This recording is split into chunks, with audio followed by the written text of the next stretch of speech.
Welcome to the 1 Minute Apologist. We interview the world's leading apologists to provide credible answers to curious questions. Why does every Christian need abductive reasoning? Well, this is a process of reasoning that detectives use every day, and I suspect that most people use it all the time and don't even realize they're using it. It's a process by which I walk into a room and I make a mental list, or even a written list, of all the evidence in the room.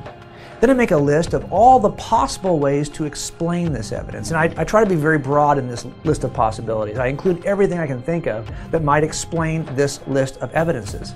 Then I go back and forth between these two lists. And I start to eliminate those explanations that don't make sense in light of the evidence, or make the least amount of sense, until I have what's left is the most reasonable inference from the evidences in the room. And I think that Christians can do this very same thing, for example, when they look at the resurrection of Christ. There are certain minimal pieces of evidence we can all agree on.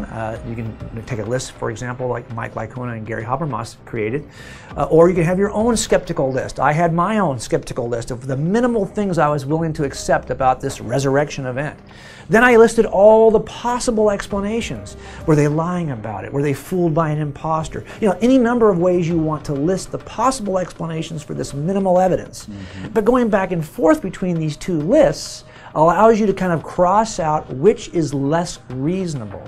And every explanation has some liability. But I think if you do that honestly with the resurrection, you end up with an explanation from Christianity that only has one liability. The liability that it has to be possible for a man to rise from the dead.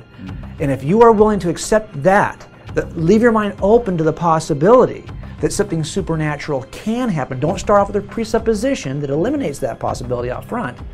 That does end up being the most reasonable explanation in light of the evidence. So that process of abductive reasoning will actually lead us to the truth about the resurrection.